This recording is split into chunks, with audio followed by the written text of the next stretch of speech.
오늘 함께 묵상하실 말씀은 호세아서 13장 1절에서 16절까지의 말씀입니다. 호세아서 13장 1절에서 16절까지의 말씀, 우리 한 절씩 교독하는 시간을 가지도록 하겠습니다. 에브라함이 말을 하면 떨었도다. 그가 이스라엘 중에서 자기를 높이더니 바알로 말미암아 범죄함으로 망하였거늘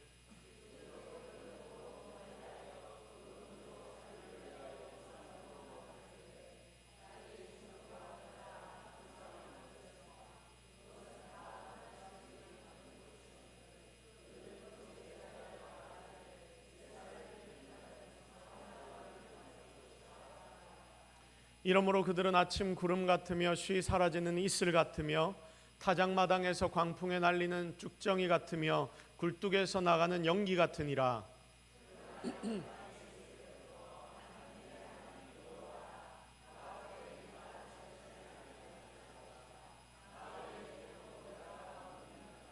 내가 광야 마른 땅에서 너를 알았거늘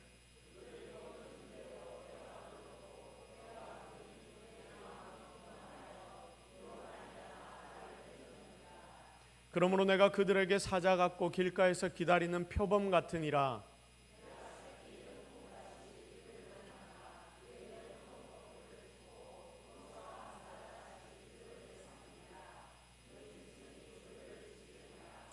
이스라엘아, 내가 패망하였나니 이는 너를 도와주는 나를 대적함이니라.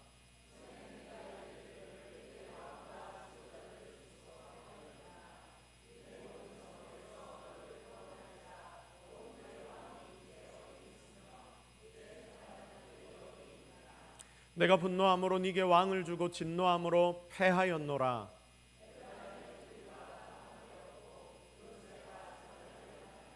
해산하는 여인의 어려움이 그에게 임하리라. 그는 지혜 없는 자식이로다. 해산할 때가 되어도 그가 나오지 못하느니라.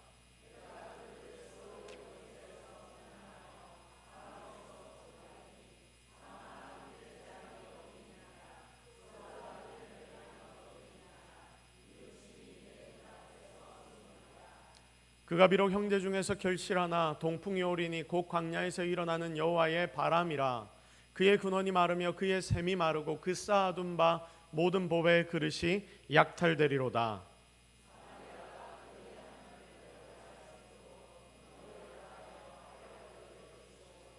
그 어린아이는 부서뜨려지며 아이벤 여인은 배가 갈라지리라. 아멘. 나 외에는 구원자가 없다, 하나님 외에는 구원자가 없다라는 제목으로 하나님의 말씀 증거하도록 하겠습니다. 우리는 항상 하나님의 말씀을 듣고 또 하나님의 말씀을 묵상합니다. 자, 그런데 우리가 같은 본문을 가지고 설교도 우리가 여러 번 많이 듣지 않습니까? 이 목사님의 설교, 저 목사님의 설교, 인터넷을 통해서 또 다른 말씀을 잘 강의한다는 어떤 목사님의 설교, 우리가 평생을 살면서 참 어떤 말씀을 가지고 많은 설교들을 듣게 됩니다. 자, 그런데 한 번씩 같은 본문인데도 불구하고 이 같은 본문을 가지고 정말 생각지도 못한 이상한 해석을 가지고 와서 하는 분들이 있습니다.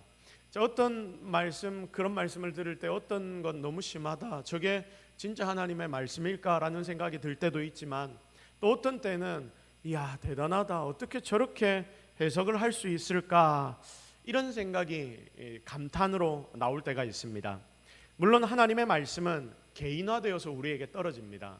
하나님이 우리에게 주신 이 66권의 말씀은 분명한 정경으로서 우리에게 주어진 것이지만 그 말씀은 개인화되어 나의 중심에 묵상하는 우리의 가슴 가운데 떨어지게 되는 것입니다. 그래서 받은 은혜들도 제각각이고, 큐티를 하고 난 뒤에 큐티 나눔을 하면 다들 은혜 받은 구절도 다르고 은혜 받은 내용들도 다르고 적용하는 점들도 다 다르게 나옵니다.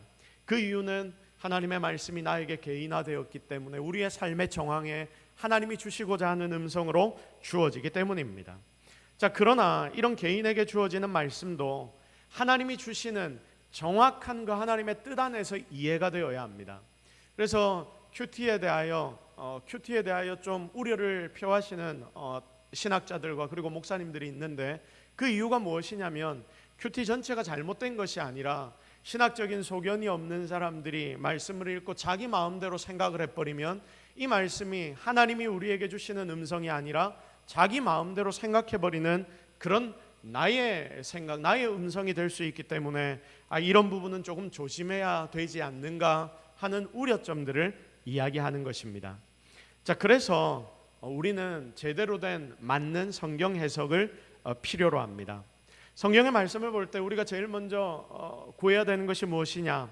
당시에 이 말씀이 누구에게 주어지기 위해 기록되었는가? 그러니까 당시 독자들에게 하나님이 이 본문을 통해 어떤 말씀을 주신 것일까? 그럼 우리가 이걸 먼저 고민을 해봐야 됩니다. 그리고 그 당시 하나님이 그들에게 이런 믿는 자들에게 주신 말씀이 이런 내용인데 그러면 지금 이 땅을 살아가는 그때와는 전혀 다른 시대를 살아가는 우리에게는 과연 하나님이 어떤 말씀을 주시기 위하여 이 본문을 우리에게 허락하셨는가? 지금을 살아가는 우리 세대의 말로 바꾸어서 우리에게 주시는 하나님의 음성은 무엇인가? 이 전체적인 흐름부터 우리가 캐치를 하고 난 뒤에 말씀을 좀 더 깊이 하나하나 쪼개어 살펴보아야 바른 하나님의 뜻을 우리는 성경을 통해 발견하게 되는 것입니다. 제대로 성경을 해석해야 그게 진짜 우리의 삶을 바꾸는 힘이 되는 것 아닙니까? 잘못된 것 따라 우리가 달려가다 보면 우리의 목적지가 저기 있는데 이 목적지가 아닌 다른 곳을 향하여 열심히 달려갈 수도 있게 되는 거죠. 그래서 자칫 잘못하면 하나님이 우리에게 주시고자 하는 음성이 아닌 내 마음대로 내 뜻대로 하나님 원하지 않는 의도로 말씀을 이해하고 거기에 은혜를 받았다라고 말하면서 막 흥분하는 사람들을 종종 보게 됩니다. 이러다가 어떻게 됩니까? 이상해지고 3단까지 올라가고 2단, 4단 막 이렇게 되는 것이죠. 여러분, 이단의 신천지 성경 공부가 굉장히 유명합니다. 이 신천지 성경 공부를 한마디로 표현하면 비유풀이라고 말합니다. 비유풀이. 성경에 많은 비유들이 있는데 그 비유들을 이것저것 다 갖고 와서 다 끼워 맞춰버립니다. 뒤에 있는 것과 앞에 있는 것을 합쳐버려서 거기에서 굉장히 오묘한 것이 있는 것처럼 무언가를 만들어냅니다. 그래서 이 비유풀이에 대한 신천지 성경 공부를 시작을 해보면 굉장히 센세이션합니다. 특별합니다. 우와, 신기하구나, 이런 말이 절로 나옵니다. 성경을 착착 펼치면서 우리는 보통 하나님 우리에게 주시는 이 본문의 말씀을 1절부터 6절, 7절까지 쭉 읽지만 이 신천지들은 어떻게 성경을 보냐면 앞으로 왔다 뒤로 갔다가 구약에 갔다가 신약으로 갔다가 거기 중요한 포인트들만 자기들이 원하는 결론을 만들어내기 위해서 성경이 이렇게 많으니까 중간중간 자기들이 필요한 구절만을 가지고 와서 또한 그 구절의 한 부분만을 가지고 와서 자기들이 원하는 어떤 결론에 맞추어 버립니다. 그런데 이걸 제대로 생각하지 않고 이 사람들이 이야기하는 걸 잘 그냥 듣고 흘러가다 보면 어떤 일이 벌어지느냐. 와, 이렇게도 해석이 되는구나. 와, 성경을 착착 펼치면서 중간중간 구절들을 막 연결시키고 이 성경의 구절들을 막 다 외워버리니까 막 뭔가가 딱딱 맞아 떨어지는 것처럼 느껴지게 됩니다. 그냥 듣고 있으면 우와라는 소리가 절로 나옵니다. 심지어는 목회자들조차도 성경을 많이 공부했다는 자들조차도 그렇게 많이 속아 넘어가는 것을 우리는 우리 주변에서 많이 발견하게 됩니다. 제가 울산에서 강도사 사역을 할 때에 한번 한 집사님 가정이 교회에서 조금 상처를 받았는데 그때 이 신천지가 타겟을 삼고 접근을 했습니다. 목사님과 약간의 부딪힘이 있었는데 꼭 이런 자들을 신천지는 보고 있다가 그들에게 접근을 합니다. 자, 교회에서 상처받고 중직자에게 상처받고 목회자에게 상처받고 이러면 신천지의 첫 번째 타겟이 되어 공격을 당하는 것이죠. 자, 그때 이 신천지가 접근해서 여기 요즘 많이 힘들고 어렵지, 우리 성경 공부하는 데 있는데 좋은 선교사님이 계신데 와서 성경 배워봐봐, 나도 여기에서 굉장히 많은 은혜를 받았어, 이래서 이 집사님 부부를 데리고 갔습니다. 그래서 신천지에서 공부를 시작했습니다. 여러분, 젊은 청년들 그리고 이렇게 상처받은 자들, 이런 사람들을 항상 타겟으로 삼더라고요. 이 부부가 이제는 뭔지도 모르고 성경 공부하자, 교회에서 은혜도 안 되고 참 힘들고 어려우니까 이 옆에 조언을 듣고 그 성경 공부한다는 데를 찾아갔습니다. 따라갔습니다. 자, 그런데 처음 시간부터 성경을 펼치고 막 공부를 하는데 이 공부를 듣는데 이 말씀을 듣는데 이 처음 시작부터 심장을 막 때리는 듯한 말씀을 거기에서 들었다라고 이야기를 합니다. 마치 돌을 깨는 듯한 느낌이었다. 이 그분들의 표현이 그렇습니다. 그분들이 이렇게 표현을 하더라고요. 내 심장을 처음부터 막 때리는 듯한 그런 말씀을 들었다. 그리고 돌을 깨는 듯한 느낌이었다. 그 정도의 임팩트가 있었다는 거죠. 그러면서 초반에는 그렇게 성경과 다르지 않은 내용을, 우리가 평소에 배웠던 것과 그렇게 많이 다르지 않지만 신기한 부분들을 딱딱 짚어주면서 그렇게 말씀을 배우기 시작하는데, 그러니까 1시간 공부하고 난 뒤에 2시간인가 공부를 하고 난 뒤에 집으로 돌아갔는데 다음 시간이 그렇게 기대가 되더랍니다. 자, 그런데 하나님이 은혜를 주셨습니다. 2주에 참석하고 셋째 주 정도에 딱 참석을 하는데, 공부를 하는데, 그 당시에 신천지에 관련해서, 이단에 관련해서 교회에서 세미나를 했었습니다. 세미나 하면서 들었던 신천지 교리가 살짝 이 비슷한 것 같은데 하는 부분을 이 집사님이 느낀 것입니다. 그래서 자기를 데리고 온 사람에게 이 신천지 공부냐 물으니까 아니라고 대답을 했답니다. 공부를 가르치는 선교사님에게 물어봤답니다. 이거 신천지 공부입니까? 아니에요. 무슨 소리예요? 이렇게 대답을 했답니다. 정말 웃기지 않습니까? 그래서 이분이 넷째 주에 갈 때는 은혜가 되고 뭔가 센세이션하고 신기하고 뭔가 좋은 것 같지만 한편으로는 뭔가 좀 이상하고 찜찜해서 핸드폰을 아예 녹음을 그곳에 들어가기 전부터, 그 사람들과 만날 때부터 아예 녹음을 시작했고, 그리고 거기에서 받은 그 신천지 공부 자료를 내가 너무 은혜가 돼서 한 주만 내가 가져가서 좀 내가 집에서 공부 좀 하자. 이 사람들은 성경 공부한 내용을 밖으로 가지고 못 나가게 하거든요. 그러니까 한 주 공부를 하고 난 뒤에 그 공부한 내용을 뺏어서 이 교사라는 사람이 다시 도로 가져갑니다. 자, 그러니까 이 집사님이 내가 너무 은혜가 돼서 그런데 한 주만 더 공부를 좀 하자. 그래서 그 공부한 내용들을 받아와서 저에게 연락을 한 것입니다. 제가 이분을 만났습니다. 자기가 녹음한 것을 들려줍니다. 그리고 이 종이를 저에게 보여줍니다. 그러면서 이 사람들이 신천지냐라고 저에게 질문합니다. 제가 딱 들어보니까, 그리고 이 자료를 보니까 신천지 공부 자료가 맞고, 그리고 신천지에 관련된 내용이 맞았습니다. 그래서 이 사람들 신천지입니다. 다시는 가시면 안 됩니다. 제가 집사님에게 그렇게 말씀을 드렸습니다. 그러니까 그 이후로 이 집사님이 연락도 받지 않고 거기에 모든 바를 끊었다라고 말씀을 하시더라고요. 참 교묘한 게, 이게 담임 목사님이랑 약간 틀어진 상황에서 이렇게 접근을 해버리니까, 만약에 강도사인 제가 그 교회에 없었다면 어떻게 됐겠습니까? 아무런 질문도 하지 못하고 그대로 신천지에 끌려가 버렸을 겁니다. 자, 그렇습니다 여러분. 우리가 성경을 읽을 때 그래서 핵심을 제대로 잡는 게 굉장히 중요합니다. 성경 전체를 다독하고 암송하는 것도 굉장히 귀합니다. 그리고 그 속에서 하나님이 지금 나에게 주시는 하나님의 음성이 무엇인가, 이것을 정확하게 발견하고 이 말씀의 주제가 무엇인지를 깨닫는 것이 굉장히 중요합니다. 그리고 이것을 우리가 가슴에 새기고, 그리고 이 가슴에 새긴 말씀을 가지고 여러분이 일주일을 살아가는 것, 하루를 살아가는 것, 여러분 이것이 우리의 신앙 성장에 굉장히 필요한 도구입니다. 기준은 정확해야 하고, 그 기준을 가지고 하나님 나에게 주신 말씀을 가슴에 집어넣고 매일매일 삶을 살아가야 한다. 그래야 우리의 신앙은 자라나게 되는 것입니다. 자, 이렇게 살아가는 자들, 가슴에 이렇게 말씀을 새기고 바른 말씀을 새기고 그것을 매일매일 묵상하며 살아가다 보면 이 말씀이 어떤 일들을 일으키는지 아십니까? 바로 여러분의 삶 속에서 실제적인 힘과 능력이 되는 것이고, 그렇게 하루 이틀을 살아가다 보면 여러분의 삶이 변하기 시작하고, 그리고 이렇게 변화된, 그리고 변혁된 여러분의 삶을 통하여서 하나님의 기적과 능력을 우리는 누리게 되는 것입니다. 굉장히 중요한 게 뭐냐면 하나님의 말씀을 묵상하며 이거 붙잡고 사는 것인데, 그렇게 살아가기 위해서 우리가 바르게 하나님의 말씀을 볼 수 있는 눈을 계속 키워나가야 하는 거죠.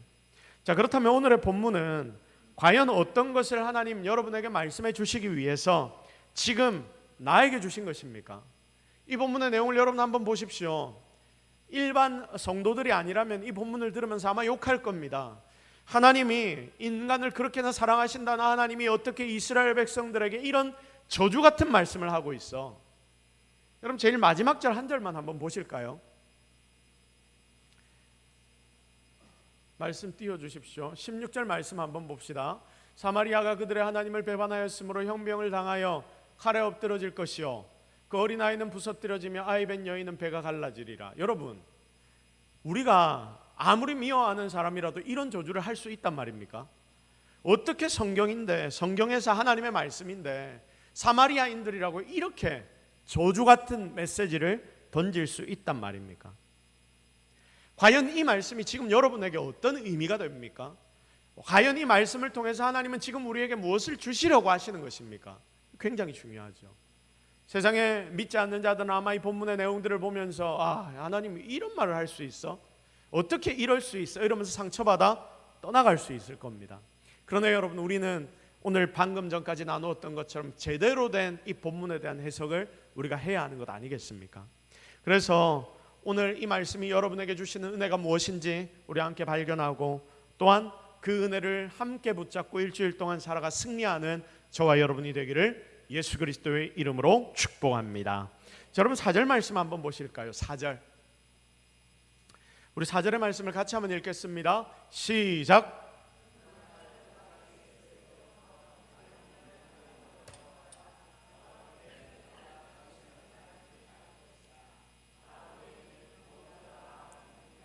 그러나 애굽 땅에 있을 때부터 나는 네 하나님 여호와라. 나밖에 네가 다른 신을 알지 말 것이라. 내 말고 다른 신 알지도 말아라. 나 외에는 구원자가 없느니라. 나 외에는 구원자가 없다, 하나님이 말씀하시죠. 여기 굉장히 중요한 한 문장이 등장합니다. 그게 뭐냐면 다 같이 따라합시다. 나 이외에는 구원자가 없다. 시작. 나 외에는 구원자가 없다. 여러분, 이게 바로 오늘 말씀의 제목이자 핵심입니다. 오늘 예배를 통해 우리가 가장 중점적으로 받아들여야 하는 하나님의 말씀의 핵심이 뭐냐면 바로 이거예요. 다른 거 보면서 다른 것에서 적용해가지고 내 어린 애가 이렇게 되고 저렇게 되고 어떻게 이럴 수 있지. 여러분, 이런 말씀 들으면 안 됩니다. 이런 말씀 하면 안 됩니다. 오늘 우리가 붙잡아야 할 말씀의 핵심이 바로 이 부분이라는 거예요. 지금 하나님은 호세아 선지자를 이스라엘에게 보냅니다. 그리고 직접 그의 삶을 통해서, 그리고 말씀을 통해서 현재 이스라엘의 모습, 이렇게 악하게 살아가는 이스라엘의 결말이 어떨 것인지를 알려줍니다. 여러분, 이게 너희들이 이렇게 저주를 받을 거야 라는 말이 아니죠. 너희들이 지금 이렇게 살아가고 있는데 그렇게 살면 어떻게 되는지 알아? 너 빌어먹고 살게 될 거야. 너 그렇게 되고 싶어? 여러분, 이런 의미인 것입니다. 말씀을 통해서 악한 이스라엘의 결말이 어떨 것인지를 끊임없이 말씀하시는데, 여러분, 그러니까 이 호세아 선지자의 말씀을 듣는 당시 이스라엘 백성들은 마음이 어떻겠습니까? 좋을까요? 싫을까요? 좋습니까? 싫습니까? 싫습니다. 너무 싫습니다. 분위기가 굉장히 안 좋은 거예요. 호세아 선지자가 나타나서 하나님의 말씀이라고 막 증거를 하면, 여러분, 그 말씀을 듣는 이스라엘 백성들이 아멘 하면서 그 자리에서 받고 있겠습니까? 아니면 도망치겠습니까? 도망치는 거예요. 아픈 말씀이니까, 어려운 말씀이니까, 듣기 싫은 말씀이니까 이스라엘 백성들은 도망갑니다. 좋게 아무리 말해도 안 들으니까 이렇게까지 충격요법을 쓰시는데도 불구하고 이스라엘 백성들은 듣지를 않는 것입니다. 구약의 선지서들을 쭉 보면 우리가 구약의 선지서들을 묵상하는 것이 힘든 이유가 뭐냐? 하나님을 거역하고 떠난 이스라엘을 향한 저주와 심판, 멸망의 내용들이 거기에 너무나 많기 때문입니다. 나중에 회복시키는 하나님의 모습도 예언을 하시지만 그 회복 전에는 분명히 무너지는 이스라엘에 대해서 모든 선지자들은 외치고 있습니다. 그래서 어려운 거죠. 이 말씀을 듣고 가만히 있기가 너무 힘듭니다. 어떻게 하나님이 살아계시면 이럴 수 있습니까? 라는 이야기까지도 나옵니다. 호세아서도 마찬가지입니다. 악한 이스라엘, 결국은 니들의 죄로 멸망될 것이야. 니들이 다 망한다. 어떡할래? 빨리 돌이켜라. 돌이키지도 않겠지만 그래도 돌이켜야 한다. 이런 멸망의 메시지만을 계속 선포합니다. 그러니 백성들은 듣기 싫어하고 바른 말씀을 선포하는 선지자들을 향해 오히려 핍박과 박해를 하기 시작하는 거죠. 그런데 여러분, 좀 전에도 말씀을 드렸지만 중요한 것이 무엇이냐? 이런 저주와 멸망의 말씀이 계속 이어지는데 그 속에서 진짜 하나님 마음이 뭔지를 캐치해내는 게 더 중요한 포인트 아닙니까? 말씀을 쭉 보면 하나님의 마음이 정말 군데군데 표현이 되고 있습니다. 정말 하나님의 마음, 진짜 하나님의 마음, 그게 무엇입니까? 여러분, 지금 우리는 다 압니다. 하나님이 이들에게 저주의 메시지를 선포하는 이유는 결국 니들이 이렇게 저주받지 않으려면 어떻게 해야 한다? 하나님 앞으로 돌아와야 한다.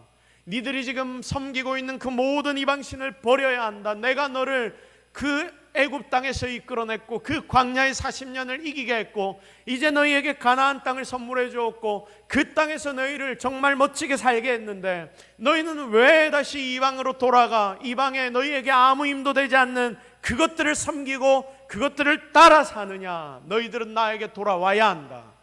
처음에 이렇게 말씀을 선포했는데 이들이 아무 이야기도 듣지 않으니 이제는 이들을 향하여 너희들 이렇게 살지 않으면 다시 돌아오지 않으면 이렇게 될 수밖에 없어. 너희들 큰일 난다. 망한다. 그러기 전에 빨리 돌아와라. 여러분, 이게 지금 이 본문의 메시지를 그 당시 이스라엘 백성들에게 선포하시고 그리고 지금 우리에게 선포하시는 하나님의 마음입니다. 니들이 그래 될 거야. 이걸 비는 게 아닙니다. 니들이 이렇게 될 게 지금 네 삶의 결론이니 어떻게 해라? 빨리 그 자리를 떠라. 빨리 그 자리를 떠라. 그러면 어떻게 될 수 있다? 살 수 있다. 살 수 있다. 여러분, 아무리 말을 해도 안 들으면 어떻게 합니까? 우리 자녀가 한 번 말하고 두 번 말하고 세 번 말하고 아무리 말해도 말을 안 듣는다. 그러면 화를 내기도 하겠죠. 그리고 용돈을 줄이기도 하겠죠. 심지어 매를 들기도 할 겁니다. 여러분, 용돈을 줄이고 엄마 아빠의 화를 듣는 것, 매를 맞는 것 다 기분 나쁜 일입니다. 하지만 이 모든 일을 하는 엄마 아빠의 입장에서는 이 아이의 이 부분을 고쳐주기 위한 사랑의 마음에서 이 모든 것을 하는 것입니다. 다 이걸 알려주기 위한 하나님의 음성입니다. 사랑이 담긴 하나님의 메시지입니다. 거기다가 구체적으로 다시 돌아오는 메시지를 호세아는 계속해서 외칩니다. 호세아서의 결론이 뭔지 아십니까? 니들 돌아와라 이겁니다. 돌아와라. 호세아서 6장이 하나님의 이스라엘을 향해 품고 있는 메시지가 굉장히 깊이 있게 드러나는 그런 말씀인데 쭉 보시면 결국 돌아오라 돌아오라 이거를 호세아가 계속 선포합니다. 결국 이게 호세아서의 주제가 되는 것입니다. 다시 돌아오라, 회복하라, 하나님과 깊은 관계를 다시 맺자, 너희 나와 더 친밀해져야 져야 한다. 그래야 너희들 산다. 너희들 그렇지 않으면 큰일 난다. 호세아 선지자의 저주 선포의 이유도 똑같습니다. 이 모든 것이 타락한 이스라엘 백성들이 다시 하나님께로 돌아오기를 원하는 그 하나님의 마음인 거죠. 사랑의 마음. 그래서 하나님은 호세아 선지자를 이스라엘 백성들에게 보내셨고 이런 말씀을 나누도록 만드셨던 것입니다. 오늘 방금 같이 읽었던 4절 본문에 등장하는 내용처럼 하나님만이 이스라엘의 구원자가 되시기 때문에 하나님은 이렇게 이스라엘 백성들을 향해 말씀하십니다.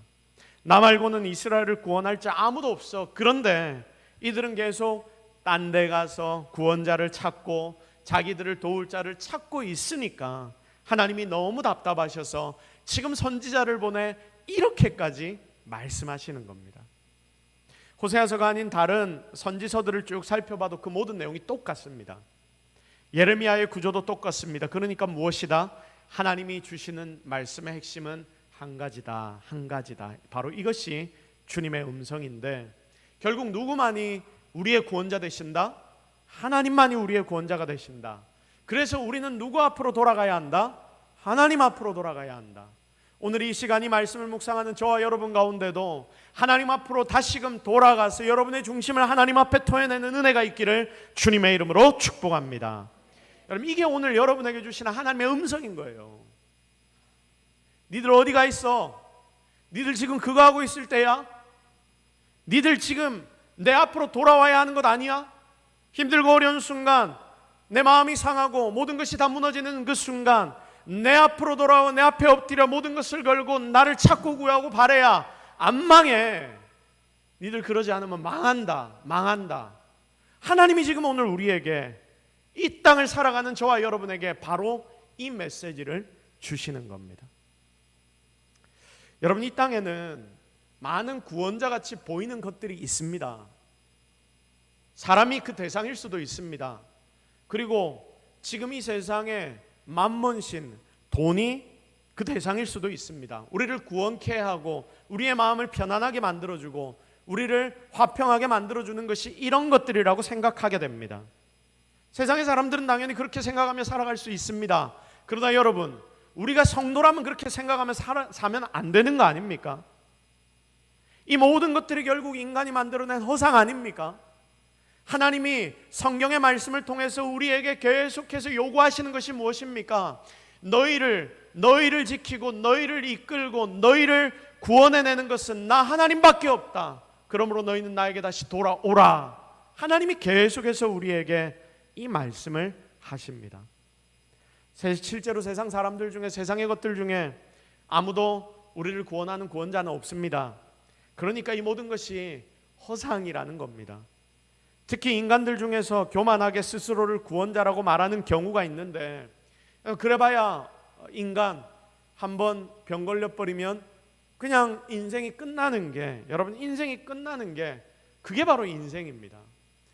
아무리 강력한 힘을 가지고 있는 정치인들이라 하더라도, 권세가들이라 하더라도, 여러분, 그런 사람들이 그 자리 딱 벗어나고 나면 어떻게 되는지 아십니까? 그 모든 자리의 힘이 다 사라져 버립니다. 그래서 그런 식으로 은퇴하신 분들이 세상을 살면서 억수로 허무해하는 모습을 정말 많이 보게 됩니다. 광풍에 날리는 쭉정이 같으며 굴뚝에 나는 연기와 같고 아침에 일어나는 아지랑이와 같은 것이 여러분 한때 잘 나가는 우리 인생의 모습 아닙니까? 결국 다 죽는 거예요. 모두가 결국 자기 한 몸 추스를 수 없는 연약한 존재, 결국은 모두가 죽음 앞에서 그런 존재일 뿐입니다. 여러분, 신천지에 이만희가 있죠. 이만희. 다 같이 따라합시다. 죄송합니다만 이 정도는 해야 됩니다. 이만희 미친놈. 다 같이 따라합시다. 시작. 자, 안 하는 사람들 제가 다 봤습니다. 신천지는 이런 거 시키면 따라 못 하거든요. 다시 한번. 이만희 미친놈. 시작. 여러분, 조금 있으면 이만희 죽을 거거든요. 그러면 이만희가 예수님이 아닌 걸 알게 될 겁니다. 자, 그러니까 이만희가 나이가 들고 지금 몸이 안 좋아지니까 어떤 작업을 시작하냐면, 신천지 이 조직의 대가리들이 무슨 작업을 시작하냐면 이만희의 죽음을 위해 여러 가지 작업들을 시작하는 거예요. 자기들의 이론을 바꾸고 자기들의 그 모든 교리들을 바꾸는 거예요. 원래는 백마를 탄 자가 이만희인데 이 백마를 탄 이만희는 절대로 죽지 않는, 왜냐하면 죽음을 이미 이겼기 때문에. 근데 죽음이라는 이 부분에 대해서 이 자기들만의 신학적인 작업을 지금 시작을 하고 있습니다. 하여튼 여러분, 이런 것들에게 속아 넘어가면 안 됩니다. 절대 믿을 수 없는, 인생을 멸망케 하는 것들이 이 땅에 수두룩 빽빽한 거예요. 우리가 코로나 한창 심할 때 여러분, 교회가 주 타겟이 되었습니다. 그래서 코로나에 대한 뭐만 나오면 교회에 욕이 되고, 인터넷에 이 기사들의 이 댓글들을 쭉 보면 전신의 교회를 향한 비난과 비판들이 가득했지 않습니까? 그런 과정들을 우리가 지나왔습니다. 너무 심해서 그때 기독교회 리더들 그리고 각 교단의 총회장들이 이 대통령과 만나서 간담회를 가진 적이 있습니다. 그때 이 대통령을 향해서, 그리고 그때 이 정부의 관원들을 향해서 대면 예배, 온라인 예배, 이런 이야기들이 굉장히 많이 다뤄졌는데, 그때 교회 리더들 총회장들이 대통령에게 이런 요청을 했습니다. 대면 예배를 이해해달라. 사실 이해해달라는 것 자체가 말도 안 되는 것인데 진짜 우리가 양보해서 표현도 그렇게 해서 이야기를 했습니다. 근데 이런 요청을 하는 목회자들을 향해 전 대통령은 이런 이야기를 했습니다. 물론 앞과 뒤에 다른 좋은 내용들을 많이 이야기했습니다. 그러면서 이 한마디를 덧붙인 겁니다. 그러나 이 표현이 저에게는 굉장히 충격으로 와닿았습니다. 뭐라고 이야기를 했냐면, 바이러스는 종교나 신앙을 가리지 않는다. 예배나 기도가 마음의 평화를 줄 수 있지만 바이러스로부터 지켜주지는 못한다. 이런 이야기를 한마디를 했습니다. 그러면서 과학적으로 우리가 접근하자라는 식으로 이야기를 한 것입니다. 결국 대한민국이란 나라의 리더가 생각하기를 우리가 믿는 이 기독교 신앙이란 것은 마음의 평안을 위한 것이지, 그때 상황 같은 때는 과학적인 상황을 요구하는 때이기 때문에 무엇이 중요한지를 여러분이 잘 판단해라, 이런 이야기를 한 것이죠. 근데 이걸 좀 더 극단적으로 해석을 해보면 어떻게 되는지 아십니까? 결국 현실적인 구원이 기독교에는 있지 않다라고 받아들일 수 있게 됩니다. 그런데 여러분, 그맘때쯤에 미국의 대통령이 무슨 소리를 했냐면 집합금지 명령을 내린 주에다가 모여서 예배하는 교회 목사님들에게 전화를 해서 지지한다는 이야기를 했답니다. 그리고 여러 번 기독교 지도자들에게 지금 이 시기는 진짜 기도가 필요한 시기라고 기도 요청을 했습니다. 물론 전 트럼프 대통령을 제가 좋아하지 않습니다. 어떤 정치적인 이유에서 이런 이야기를 한 것일 수도 있습니다. 그러나 이 행동은 분명히 우리 기독교인들에게는 도전을 주는 행동입니다. 성도 여러분, 우리는 신앙인으로서 정확하게 현실을 봐야 합니다. 무엇이 맞는 말인지 아닌지를 살펴야 합니다. 여러분, 무엇이 과학입니까? 무엇이 믿음입니까? 우리가 지금 무엇을 믿기 위해 이 자리에 나와 있습니까? 우리는 단지 마음의 평안함을 얻기 위해서 이 자리에 앉아 있는 것이 아니지 않습니까? 세상의 여러 가지 공격들 속에서 여러분의 중심에 있는 믿음은 정말 살아 있습니까? 하나님을 향한 실제적인 믿음이 내 속에 지금 있는지 진짜 우리는 이 부분을 고민해 봐야 합니다. 왜냐하면 이 믿음은 보이지 않는 현실 속에서, 그 현실 속에서 피어나는 꽃과 같기 때문입니다. 그래서 이 믿음이 제대로 능력으로 나타나기 위해서는 오늘 이 본문의 메시지처럼 하나님 말고는 구원이 없다는 것을 우리가 확신하고 그 하나님 앞에 우리의 전부를 던질 수 있는 그런 믿음, 여러분, 이런 믿음이 오늘 우리에게 필요한 것입니다. 그러므로 사랑하는 여러분, 우리가 의지할 분은 오직 한 분, 살아계신 하나님밖에 없는 줄로 믿습니다. 진짜 우리가 믿는다고 이 자리에 나왔으면 진짜 제대로 한번 믿어보고 하나님의 능력도 체험해보고 경험해보고 이게 진짜인지 아닌지 확인해보고, 여러분, 이렇게 세상 살아야 하는 것 아닐까요? 그냥 누가 그렇다더라, 이 사람이 저렇다더라, 이게 맞는 것 같기도 한데 또 세상에 가서 이야기를 들어보면 이게 또 좀 틀린 것 같기도 하고, 맨날 이렇게 헷갈리게 살다 보니까 뭐가 진짜인지 뭐가 가짜인지 여러분 이것조차도 모르고 교회 와서는 이리 쓸려갔다가 세상에 나가서는 또 저리 쓸려갔다가, 여러분 이게 지금 우리의 모습이 아닌지 우리의 자신을 잘 돌아보아야 합니다. 여러분, 온 천지 만물의 창조주 되신다고 하시는 그 하나님 아버지, 주님의 백성 이스라엘을 애굽에서 구원해내신 전능의 하나님, 우리는 그분을 믿는 자들입니다. 그러면 그분께 의지해야 합니다. 코로나가 발악을 하는 그 순간에도, 그리고 많은 부분이 어렵다고 이야기되는 지금 우리가 살고 있는 이 현실 가운데서도 진짜 지금 내 속에 있는 믿음을 잘 걸러내어서 무엇이 진실인지 무엇이 거짓인지, 그리고 한번 믿는 믿음 제대로 한번 믿어보고 이 믿음이 실제로 존재하는지, 믿음의 능력이 실제로 나타나는지 이것도 체험해보고, 그렇게 질 높은 믿음으로 잘 정제해서 진짜 내가 제대로 무엇을 믿고 있는지를 발견할 수 있는 저와 여러분이 되기를 기대합니다. 그래서 여러분, 우리는 어떤 헛된 신을 믿는 것이 아닙니다. 진짜 살아계신 하나님을 실제적으로 체험하며 믿어야 합니다. 그때 우리는 헛된 신이나 허망한 인간, 물질, 세상 것들에게 소망을 두지 않고 살 수 있게 될 것입니다. 지금 저와 여러분 속에 찾아봐야 하는 믿음이 바로 이런 믿음입니다. 어쩌면 내 삶에 어렵고 힘든 때에, 내 가정이 어려움에 빠졌을 때에, 교회가 힘들 때에 우리는 우리의 믿음을 시험해 볼 수 있는 때라는 생각을 해봅니다. 잘 보십시오. 당시 그 대통령의 말에 제가 저 말은 좀 심한 거 아니야 라고 생각을 했지만, 많은 사람들은 그 대통령의 말이 맞다고 생각할 것입니다. 그 소리를 들으면서 세상 사람이 아닌 예수님을 믿는 성도들 중에서도 믿음은 마음의 평안을 위한 거야 라고 생각하는 자들이 많아졌을 것입니다. 그런데 여러분, 그 정도면 우리가 왜 믿겠습니까? 세상에 마음의 평안을 위한 방법들은 세상에 얼마나 많은데, 절대 믿음이 이런 것이 아님을 우리는 알아야 합니다. 진짜 믿음은 살아 역사하는 힘이 있다 했습니다. 이것은 우리의 마음에서만 나타나는 것이 아닙니다. 실제 여러분의 삶에서도 기적과 능력으로 나타나는 은혜임을 기억하기를 바랍니다. 그래서 진짜 여러분, 오늘 이 자리에 우리가 예배드리는데 적어도 예배드린 여러분 가운데는 바른 믿음이 새기기를 기대합니다. 강력으로 역사하는 믿음을 가슴에 꼭 새기십시오. 이전과는 다르게 하나님을 한번 믿어보십시오.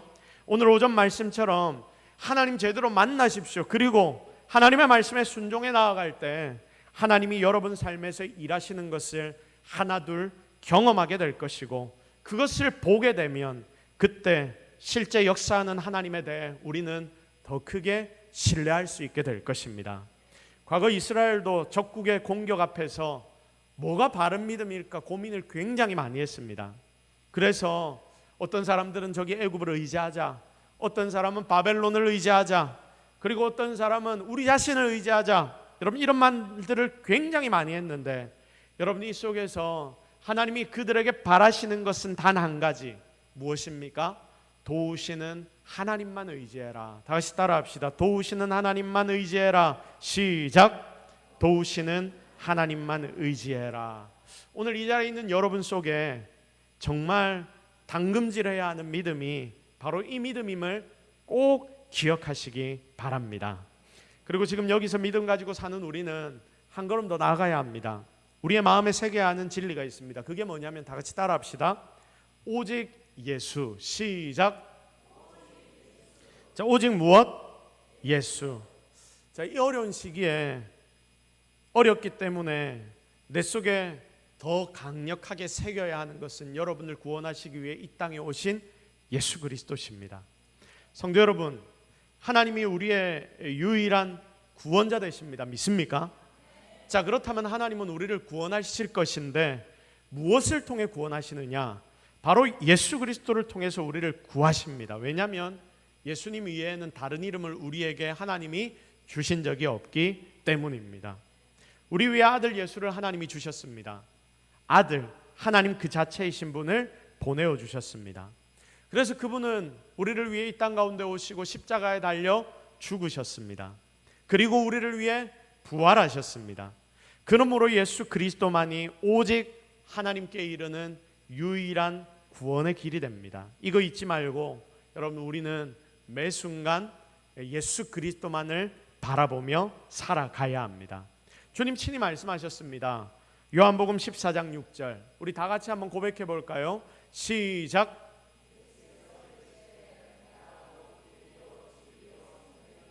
나로 말미암지 않고는 아버지께로 올 자가 없느니라. 아멘. 그래서 주님이 부활하신 뒤에 사도들이 그 부활하신 예수님을 전할 때도 예수 이름 하나만 전했습니다. 다른 거 아무것도 안 전했습니다.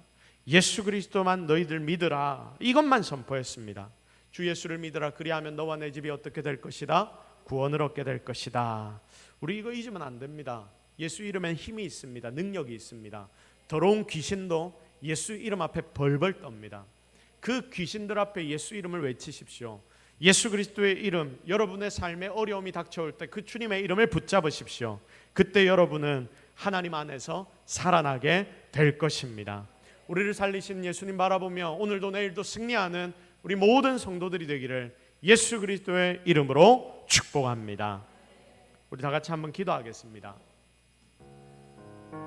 하나님, 오늘 우리가 주님 말씀을 묵상했습니다. 주님 우리에게 말씀하셨는데 나 외에는 너희를 구원할 자가 없다. 세상 어렵고 사는 것 참 팍팍하고 힘들지만 그래도 나 의지하면 내가 너희의 구원자가 될 것이다. 하나님의 핵심적인 메시지가 바로 이것입니다. 근데 우리는 좀 믿으려고 하다가 다른 데로 빠져버리고, 조금 믿으려고 하다가 어려움이 닥치면 아이고 이거 갖고 되겠나 하고 딴 곳으로 쑥 가버리고, 그게 솔직한 우리의 삶의 모습이거든요. 오늘 하나님 앞에 결단합시다. 하나님, 진짜 우리가 제대로 하나님만 바라보는 인생 되게 하옵소서. 그래서 하나님이 주시는 기적과 능력을 체험하게 하옵소서. 예수 이름의 능력을 우리도 경험하게 하옵소서. 그리고 이 교회 하나님이 주인 되어 주셔서 교회 가운데도 하나님의 능력이 나타나게 하옵소서. 우리 모든 제목을 놓고 주여 한번 같이 함께 간절하게 기도하며 나아가십시다. 주여, 하나님 오늘 우리가 하나님 바랍니다. 하나님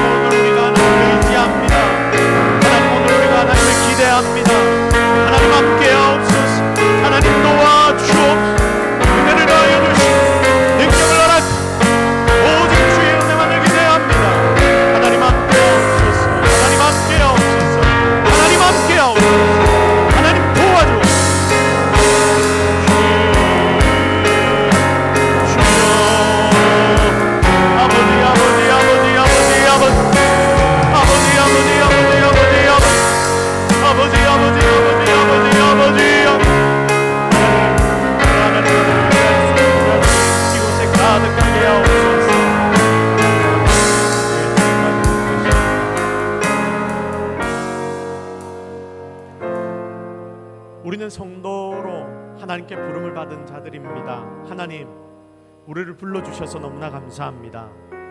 자, 그런데 하나님, 이 감사가 나에게 참 없을 때가 얼마나 많은지 모릅니다.